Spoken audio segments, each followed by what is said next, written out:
Bonjour à tous, mesdames, messieurs, monsieur l'adjoint au maire, donc monsieur Accard, madame la directrice départementale de l'ARS Haute-Garonne, madame Renedini, monsieur le président national de la FNADEPA, monsieur Rizzo, Jean-Pierre, mesdames et messieurs les partenaires et chers collègues. Je ne dis pas amis parce qu'on n'en est pas encore là. Donc, voilà. Bienvenue dans la Ville Rose. Bienvenue en Occitanie, une région où l'on aime débattre de beaucoup de choses. Je suis très heureuse de vous accueillir aujourd'hui pour l'ouverture de ce 41e congrès national de la FNADEPA. Et je vais vous avouer qu'en tant que nouvelle présidente de la FNADEPA Occitanie, commencer un mandat en ouvrant un congrès national, c'est quand même un défi assez sympa.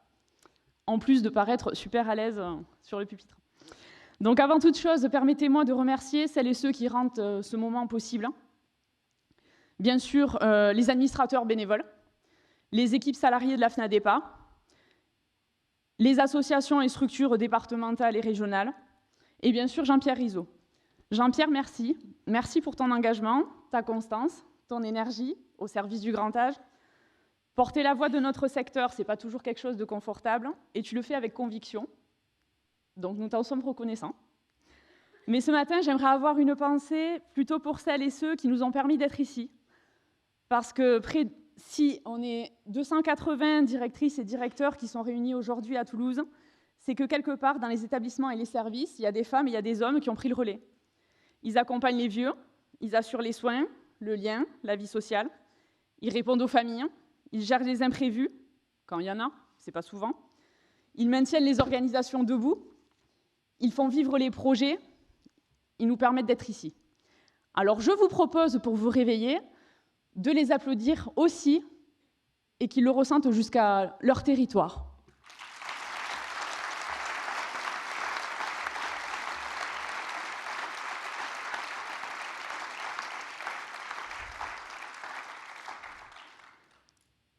Merci. Maintenant, je vais vous faire un aveu, c'est que quand j'ai commencé à préparer ce discours, je me suis retrouvée face à une multitude de questions existentielles. Alors, ce n'était pas par où commencer, ça, c'est plutôt quoi éliminer. Mais il y avait plusieurs questions. Résidence autonomie ou domicile? Domicile ou EHPAD? Le climat ou les vieux? Les priorités du quotidien ou les projets d'avenir? Le travail avec l'équipe ou le travail en réseau? La vie professionnelle ou la vie personnelle? L'ARS ou le conseil départemental? Une petite structure ou un regroupement? Une sectorisation ou la mixité? La montagne ou la plage? L'occitan ou le catalan? Le vrai sud ou le sud-ouest?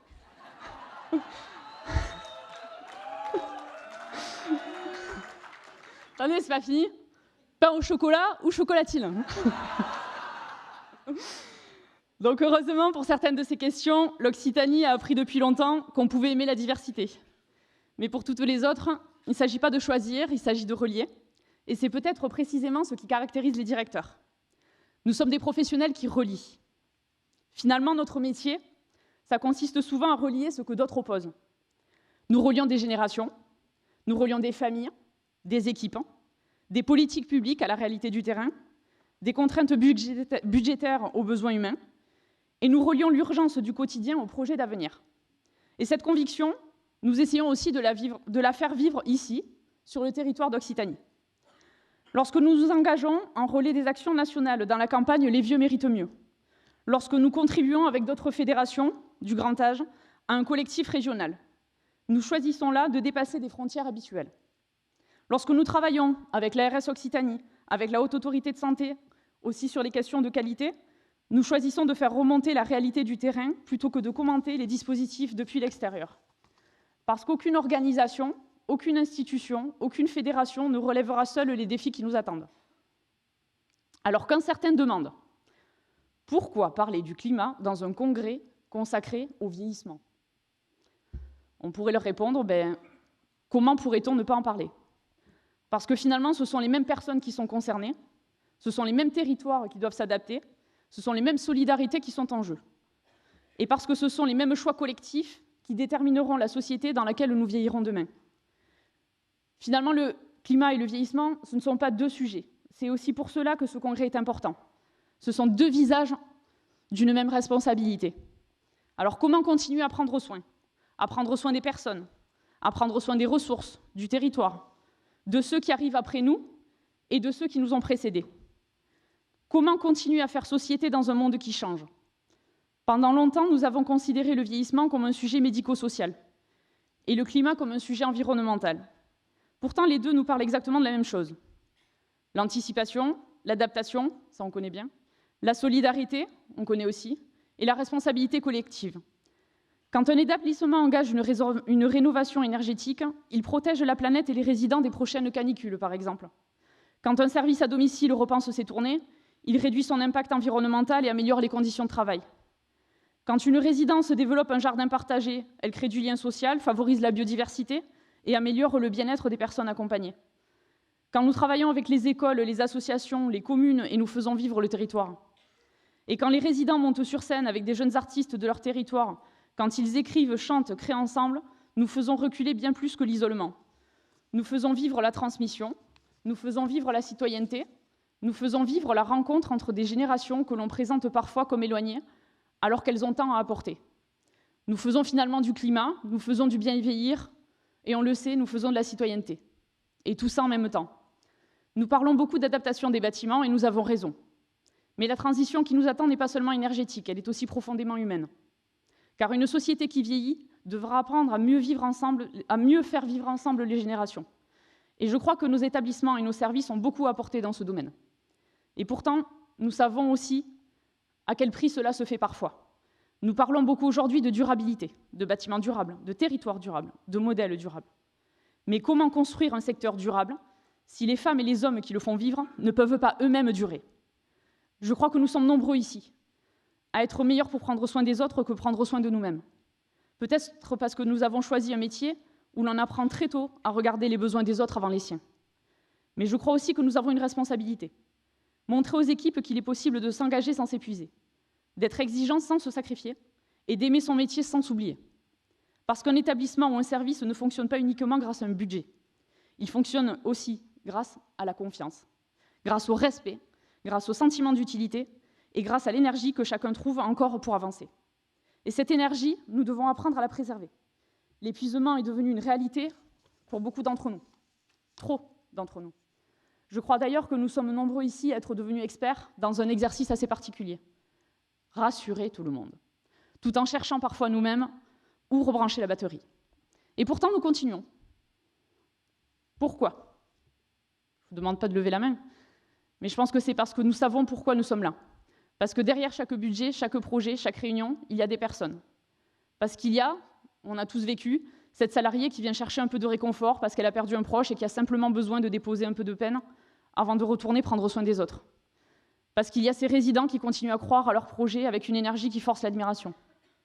Parce qu'il y a cette famille qui nous écrit « Quand je viens ici, je me sens apaisée.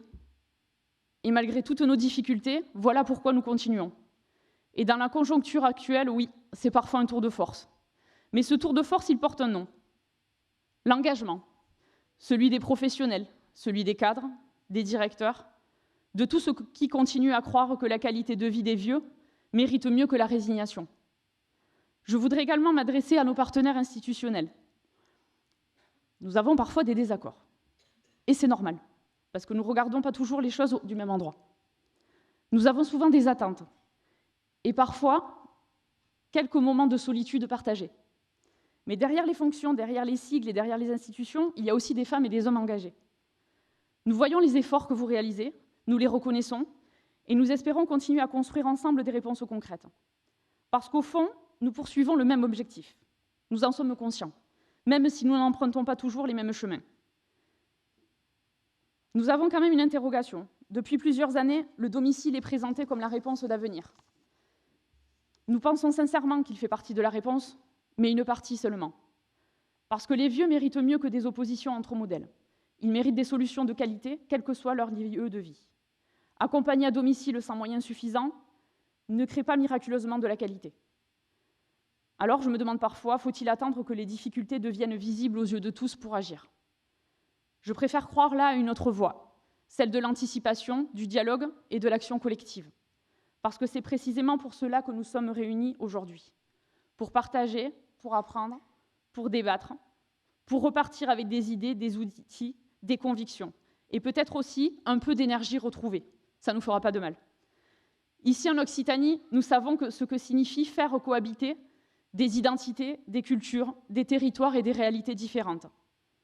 Je l'ai dit tout à l'heure, entre mer et montagne, entre métropole et territoires ruraux, entre tradition et innovation, entre occitan et catalan, entre vrai sud et sud-ouest, peut-être est-ce pour cela que nous sommes aussi convaincus qu'il ne faut pas opposer le domicile et l'établissement, l'écologie et le grand âge, les équipes et les projets, l'urgence et l'avenir. Nous savons qu'on avance mieux quand on relie que quand on oppose.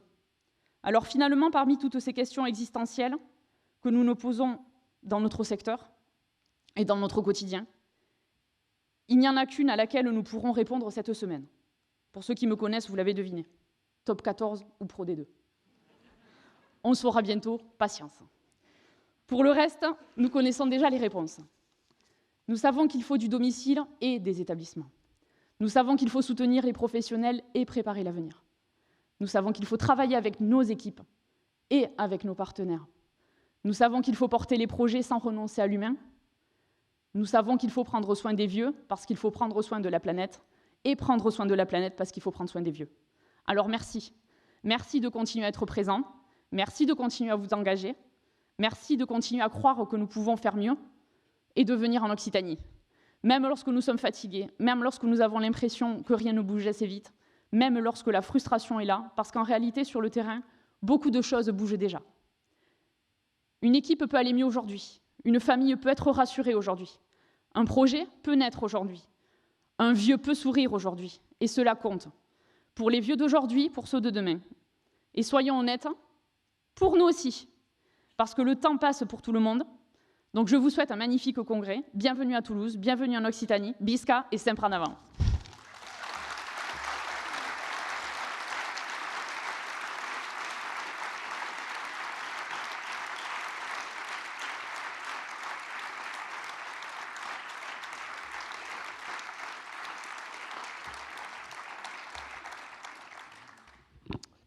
Bonjour à toutes et tous. Madame la présidente de la FNADEPA Occitanie, Madame Elsa Balaneda, Monsieur le président national de la FNADEPA, Monsieur Jean-Pierre Rizot, Madame la directrice départementale de l'Agence régionale de santé de Haute-Garonne, Madame Isabelle Redini. Mesdames, Messieurs, je vous prie d'abord de bien excuser Jean-Luc Moudin, que je représente ici, maire de Toulouse et président de Toulouse Métropole, et qui m'a chargé de le représenter et de vous transmettre ses plus sincères félicitations pour ce 41e congrès national de la FNADEPA. Alors, je suis très honoré, en tant que nouvel adjoint à la santé, de vous accueillir aujourd'hui au Centre Pierre-Baudis à l'occasion de ce congrès consacré à l'accompagnement de l'avancée en âge de la population dans un monde confronté au bouleversement climatique. Alors moi, je suis nouvel élu, je suis médecin, je travaille dans l'autre partie de la fragilité de la population, c'est-à-dire je suis cardiologue pédiatre sur l'hôpital des enfants au CHU de Toulouse. Et donc je me suis engagé auprès de Jean-Luc Mondingue dans cette partie dite société civile, puisque la moitié des élus ne sont pas encartés à un parti. Donc Jean-Luc Mondingue m'a confié cette délégation santé, et c'est à ce titre-là que je viens inaugurer ce congrès. Alors le thème retenu de cette année pour votre congrès a une particulière importance, parce qu'il nous invite à réfléchir à deux grandes transformations qui façonnent notre société: le vieillissement de la population et l'adaptation au changement climatique. Et ce sont deux sujets majeurs qui sont portés par la mairie et par la métropole. J'en prendrai juste deux exemples. La création de l'IHU, avec le professeur Bruno Velas, autour du vieillissement, c'est un sujet absolument majeur pour la métropole et le développement et le bien-être des populations âgées. Et moi, à titre personnel, je fais partie du conseil d'administration du CCAS, et donc j'apprends à découvrir les fonctionnements des EHPAD du CCAS, et finalement qui ont du miroir avec ce qui a fait ma vie, puisque pendant 40 ans, j'ai travaillé auprès des enfants. Et cette vulnérabilité de ces personnes, que ce soit des bébés ou des personnes âgées, ont beaucoup de points communs. Comment permettre à chacun de vieillir dans les meilleures conditions possibles tout en construisant des villes capables de répondre aux défis climatiques de demain? Et à Toulouse, nous sommes convaincus que l'adaptation au changement climatique ne relève pas uniquement d'une action environnementale. Elle constitue également un enjeu majeur de santé publique. Alors en tant que soignant, je me suis dit, la santé, c'est le soin. Et ce n'est que le soin.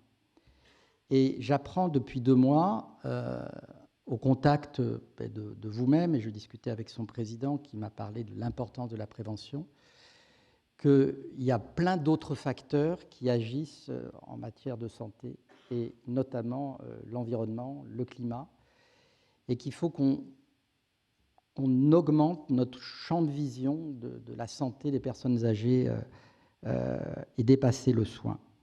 Alors la mairie s'est engagée dans de nombreux projets, puisqu'elle a créé lors de la précédente mandature 100 000 arbres. Il y en a 200 000 autres qui vont être plantés de façon à rafraîchir la ville, puisque vous le savez, en Occitanie, et notamment à Toulouse, on est confronté à des canicules. Elle a, à travers son plan Toulouse plus fraîche, mené des actions avec une trentaine d'actions qui visent à développer des îlots de fraîcheur, à renforcer la présence de l'eau, de la végétation dans l'espace public, à créer des nouvelles zones d'ombrage, pas facile, comme dans des villes comme Toulouse, à adapter des équipements municipaux aux épisodes de forte chaleur, et notamment dans les populations précaires. Quand vous êtes élu, vous fait partie aussi des conseils d'école, donc vous allez rencontrer les directrices d'école et qui vous font également ces demandes par rapport aux populations les plus fragiles. Notre action publique ne se limite pas à l'environnement. Nous travaillons également à la ville à construire une ville plus accessible, plus inclusive, plus adaptée. Et c'est dans ce sens-là que M. Moudenc a développé le dispositif Cœur de quartier, qui vise à améliorer le quotidien des Toulousains, à renforcer l'attractivité de nos quartiers avec des commerces de proximité, des espaces de rencontre, pour rendre la vie locale plus agréable et plus active. J'ai été très impressionné, puisqu'on a eu un petit temps, je suis arrivé avant, donc vous m'avez raconté l'histoire de la FNADEPA, 41e congrès, 40 ans d'histoire, essentiellement territoriale, très peu parisienne, l'ouest, le sud-est, un peu le sud-ouest, mais pas cette partie qui est, voilà, enfin, en tout cas moins dans l'Occitanie ouest. Voilà, tout est amené à changer, à évoluer, et évidemment la mairie sera à votre côté pour travailler à progresser sur la prise en charge des seniors et sur les enjeux climatiques.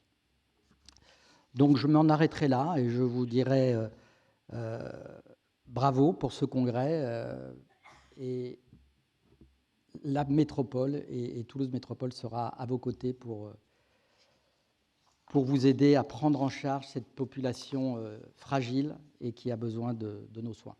Je vous remercie.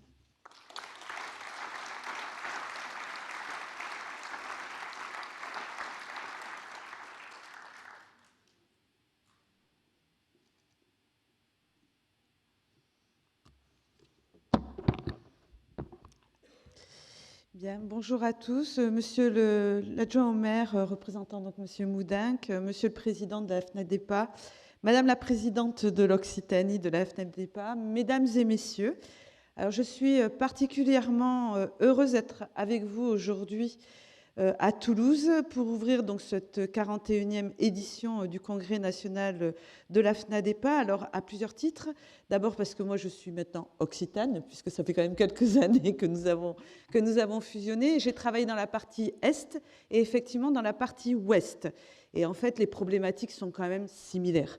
C'est-à-dire qu'aujourd'hui, on est confronté, eh bien, vous l'avez dit, à je dirais une pénurie, alors un peu moins des personnels qui travaillent dans vos établissements et autour de la prise en charge des personnes âgées, alors qu'avec le vieillissement de la population et le pic démographique qui va arriver bientôt, alors sur le territoire de la Haute-Garonne, c'est après 2070, mais par exemple dans le Lot, c'est bien avant, hein, c'est bien avant. Donc il va falloir ensemble trouver des solutions pour pouvoir faire face et pouvoir prendre en charge toutes ces personnes avec la possibilité de leur laisser effectivement le choix.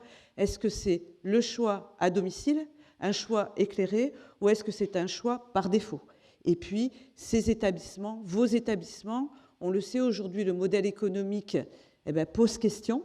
Le modèle financier pose question. Ce n'est pas aujourd'hui que je vais vous apporter des réponses, mais vous savez qu'on travaille tous ensemble pour maintenir une offre mixte. Et en tous les cas, moi, c'est ce que je souhaite, pouvoir laisser le choix et pouvoir continuer à apporter à nos aînés, et bientôt, bien effectivement, à nous, la possibilité de pouvoir trouver une solution d'hébergement, une solution de prise en charge et travailler sur ce lien social. Alors tout d'abord, je tiens aussi à saluer l'engagement de l'ensemble des professionnels présents dans les établissements, dans les services à domicile, dans les résidences autonomie ou dans les structures d'accompagnement. Vous œuvrez chaque jour au service des personnes âgées et de leurs proches, et votre engagement est essentiel, et vous l'avez dit, et mérite notre profonde reconnaissance, parce que sans vous et sans votre engagement, eh bien, il n'y a rien qui tiendrait. Alors le thème choisi, et vous l'avez annoncé, c'est 2 urgences, un avenir, climat et vieillissement à l'heure des choix, et ça nous interpelle collectivement. Alors le vieillissement de la population constitue l'une des grandes transformations de notre société. En Occitanie, comme partout en France, nous devons adapter nos réponses pour garantir cet accompagnement de qualité, soutenir l'autonomie des personnes âgées et répondre aux attentes croissantes des usagers et de leurs familles. Dans le même temps, les changements climatiques, ce n'est plus une préoccupation lointaine, on le vit tous les jours. Des épisodes de canicule, des épisodes de dérèglement plus fréquents et plus intenses, des événements climatiques extrêmes ou encore les tensions sur les ressources notamment les ressources en eau, ont des conséquences directes sur la santé et particulièrement pour les personnes les plus fragiles. Ces 2 enjeux ne peuvent plus être pensés séparément. Ils nous invitent à repenser nos organisations, à renforcer la prévention, à développer les établissements plus résilients et à accompagner les évolutions nécessaires de notre système de santé et notre système médico-social. Alors face à ces défis, l'ARS Occitanie est pleinement mobilisée à vos côtés et aux côtés des acteurs du territoire. Nous accompagnons les établissements et services dans leur adaptation aux risques climatiques, notamment à travers des dispositifs de prévention des épisodes de forte chaleur et le renforcement de leur capacité à faire face aux situations de crise.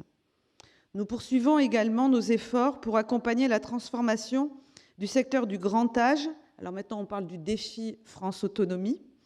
Développement des coopérations territoriales, soutien au parcours favorisant le maintien à domicile, modernisation de l'offre médico-sociale et surtout amélioration de l'attractivité du métier. Ce sont des ambitions que porte notamment donc, le fameux programme France Autonomie. Avant, c'était le plan grand âge. Plus largement, pour ce qui est de l'Occitanie, nous avons le plan régional de santé-environnement qui rappelle notre ambition collective sur ces sujets, puisque vous le savez, en tous les cas, la région Occitanie, c'est la région qui comptabilise le plus fort taux de progression de la population, donc en termes démographiques, en termes de vieillissement de la population, et constate aussi une baisse de la natalité, mais en moindre mesure que le reste de l'Occitanie, du reste de la France, pardon. Mais parallèlement, c'est aussi la région qui connaît le plus de dérèglements climatiques, que ce soit au niveau des chaleurs, mais pas que. Vous l'avez vu avec les feux qu'il y a eu notamment dans l'Aude, avec les restrictions sur l'eau et notamment dans les PO. Ça veut dire que ce sont des sujets qu'il va falloir travailler, c'est-à-dire un afflux de population et en même temps un vieillissement de la population et en même temps des dérèglements climatiques que l'on peut déjà et que l'on constate pratiquement tous les jours. Donc notre plan régional de santé-environnement a une action qui est de mieux protéger la santé des populations face aux effets de changement climatique, tout en réduisant les inégalités de santé et en renforçant la résilience de nos territoires. Car vous le savez, il y a, je dirais, une concomitance entre inégalité de santé et puis réchauffement climatique et problématiques de santé. Alors, au-delà des défis, je suis convaincue que nous disposons collectivement d'atouts considérables. L'expertise des professionnels, la richesse des coopérations territoriales et la capacité d'innovation dont le secteur fait preuve depuis de nombreuses années. Je forme donc un vœu. Le vœu que ces 2 journées soient pour vous l'occasion de partager les expériences, de nourrir les réflexions et de construire ensemble des solutions concrètes pour préparer l'avenir. L'ARS sera à vos côtés pour porter ces solutions, que ce soit au niveau territorial, au niveau régional ou au niveau national. Je vous remercie de votre attention et je vous souhaite un excellent congrès.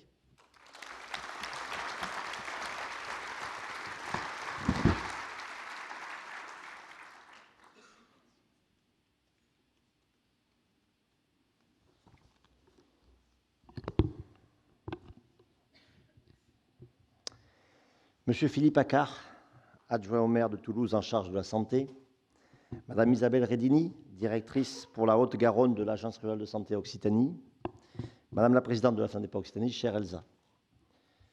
Mesdames et messieurs, chers collègues, chers amis, j'ose de chers amis. Je regarde cette salle, je vois des directrices et des directeurs, des équipes soignantes, quelques-uns, des accompagnants du quotidien, quelques-uns aussi, dont je tairai les noms. Des femmes et des hommes qui, chaque matin, se lèvent pour aller au travail avec une conviction chevillée au corps, que la vieillesse mérite mieux que l'indifférence et que les vieux méritent plus que la résignation. Vous êtes là, à Toulouse, dans cette belle ville, pour 2 jours. 2 jours de réflexion, d'échange, de rencontres. 2 jours aussi pour reprendre souffle dans un secteur qui en a bien besoin. Alors bienvenue à toutes et à tous au 41e congrès de la FNADEPA. Cette année, nous avons choisi un intitulé qui peut surprendre. 2 urgences, un avenir, climat et vieillissement à l'heure des choix. Alors pourquoi parler de climat dans un congrès sur le grand âge? Certains me l'ont demandé avec une pointe d'étonnement. Là aussi, je tairai les noms. Permettez-moi de vous répondre très simplement. Parce que ce sont les mêmes personnes qui sont concernées. Parce que ce sont les mêmes établissements qui doivent se transformer. Parce que ce sont les mêmes budgets que l'on comprime. Et surtout parce que les 2 transitions, démographiques et écologiques, ne demandent pas la permission.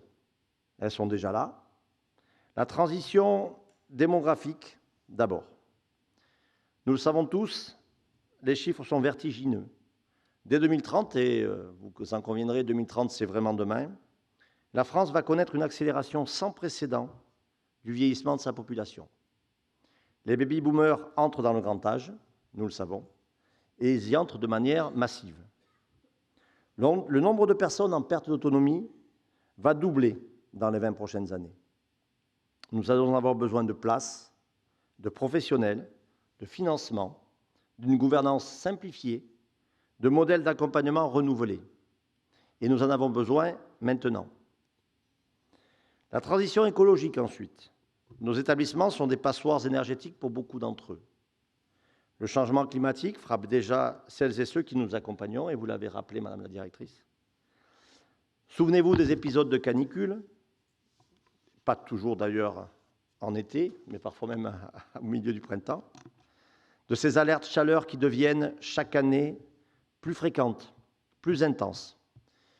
Nos aînés, ne nous trompons pas, sont parmi les plus vulnérables.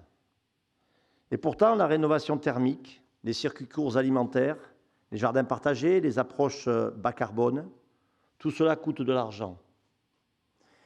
Et cet argent, nous ne l'avons pas. 2 transitions, 2 urgences, un seul monde, le nôtre. Mesdames, Messieurs, je ne veux pas vous faire un discours de tribune. Je veux vous parler de ce que je sais, de ce que vous vivez. Vous êtes des directrices et des directeurs d'établissements et de services pour personnes âgées. Vous êtes des professionnels qui s'engagent avec force. Vous portez des projets. Vous accompagnez des équipes épuisées. Vous répondez aux familles inquiètes. Vous tenez la main d'hommes et de femmes en fin de vie. Et vous faites tout cela dans un contexte que je n'hésiterai pas à qualifier de profondément injuste. En avril dernier, la CNSA a annoncé un gel prudentiel de 215 millions d'euros de financement dédié à l'autonomie. 215 millions, gelés, sans concertation avec les représentants de nos fédérations, sans tenir compte des alertes que nous formons depuis de nombreuses années. Avec nos fédérations partenaires, au total 26 organisations signataires, nous avons dit notre désaccord total, fort et clair. Ce gel, ce n'est pas une ligne comptable abstraite. C'est une aide-soignante de moins dans un couloir. C'est un projet de rénovation qui n'aura pas lieu. C'est une personne qui attend plus longtemps qu'elle ne le devrait. Les années se suivent et se ressemblent. En 2025, c'était 241 millions. En 2026, 215. Je vous laisse faire le calcul, il est facile à faire. Et chaque fois, c'est le même scénario. Une décision prise dans un couloir d'une administration, sans jamais regarder en face ce que cela signifie pour nos concitoyens. Nous regardons en face, parce que c'est notre métier, parce que c'est notre engagement. Il y a quelques semaines, la FNADEPA publiait un communiqué sur les risques psychosociaux des directeurs d'établissements et services médico-sociaux. Le titre ne laissait aucun doute. Alerte sur un épuisement devenu structurel. Je veux m'arrêter un instant sur ces mots. Structurel. Structurel, ça veut dire que ce n'est pas conjoncturel. Ça veut dire que ce n'est pas lié à une mauvaise organisation individuelle, et Elsa l'a dit tout à l'heure, que ça n'est pas lié à un manque de volonté. C'est le système lui-même qui use ceux et celles qui le font vivre. Nous sommes soumis à des injonctions contradictoires. Faire plus avec moins, être innovant sans moyens, être humain dans des organisations qui ont besoin d'efficience, porter des valeurs dans un environnement où la contrainte budgétaire écrase parfois tout le reste. Je veux vous dire ce matin, votre épuisement n'est pas une faiblesse. C'est le signe que vous vous battez chaque jour pour quelque chose qui compte vraiment. Et la FNADEPA est à vos côtés pour que ce combat soit reconnu, entendu et, espérons-le, enfin soutenu par les pouvoirs publics. Alors que faire? Nous pourrions céder au découragement, regarder les arbitrages budgétaires, les réformes annoncées puis abandonnées, les lois grand âge promises depuis 15 ans et jamais votées. Et nous dire que finalement rien ne change et que finalement rien ne changera. Mais ce n'est pas ce que je vois quand je parcours le réseau de la FNADEPA. Ce n'est pas ce que j'entends quand je rencontre les associations départementales et régionales et que vous m'invitez dans vos établissements et services. Ce que je vois, c'est de l'inventivité, des résidences autonomiques qui se développent, des jardins partagés, des espaces intergénérationnels, des liens avec les écoles du quartier, des EHPAD qui rénovent leurs bâtiments avec des matériaux biosourcés, des services à domicile qui repensent leur tournée pour réduire l'empreinte carbone et améliorer ainsi les conditions de travail des personnels. Des directeurs qui recrutent différemment, qui forment autrement, qui osent l'habitat intermédiaire et les nouvelles formes de prévention. Tout cela existe. Tout cela se passe maintenant, et pas demain, mais maintenant. Et tout cela, nous l'avons reçu dans le cadre de Millesimages, dont le verdict sera rendu ce soir, vous le savez, c'est une tradition, un nombre remarquable de candidatures. Nous avons reçu des candidatures remarquables, je le disais, et le verdict, ce sera pour ce soir. Chacune de ces initiatives, mesdames, messieurs, est une réponse concrète, sur le terrain, à ces deux urgences dont nous parlons. Chacune est une preuve que notre secteur ne subit pas, et au contraire qu'il agit. Permettez-moi maintenant de m'adresser à vous, aux élus, ici présents, et à ceux qui nous entendront et qui nous liront. Je sais que dans la salle, il y a des journalistes qui ne manqueront pas de relayer les propos que nous tiendrons dans ces 2 jours. Notre pays vieillit. Ce n'est pas un problème, bien au contraire. En revanche, c'est une réalité à laquelle il faut répondre avec courage, avec ambition et avec des financements à la hauteur. Faire des économies aujourd'hui sur l'autonomie, c'est préparer des coûts bien plus lourds demain. C'est une impasse économique autant qu'une faute sociale. Nous demandons donc la levée immédiate du gel prudentiel des financements de l'autonomie. Nous demandons une loi de programmation pluriannuelle pour le grand âge, qui donne enfin à notre secteur la visibilité dont il a besoin pour continuer à recruter, à former et à investir. Nous demandons que la transition écologique des établissements médico-sociaux soit accompagnée par des financements dédiés et pas seulement par des injonctions. Et nous demandons d'être entendus, pas seulement consultés, mais vraiment entendus. La FNADEPA n'est pas dans l'opposition systématique, vous le savez, et vous en êtes le magnifique exemple. Et nous travaillons au quotidien avec les pouvoirs publics dans ce département, dans cette région et au niveau national. Nous l'avons fait et nous le ferons, évidemment. Mais il faut de l'autre côté une volonté réelle de répondre à la vague qui arrive.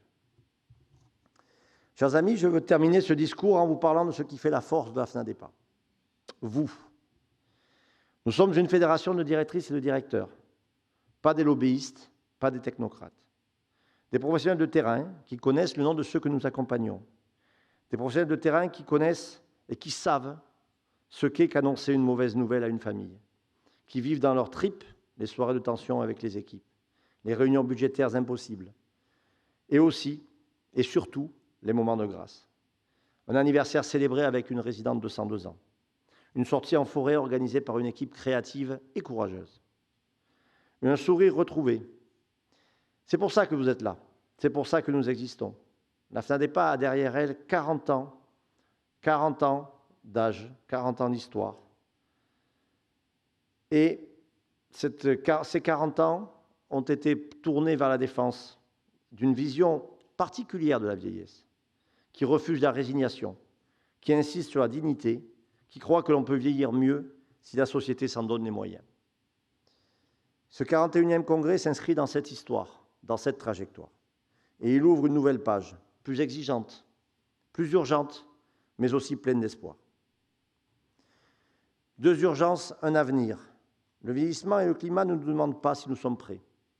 Ils avancent, ils sont là.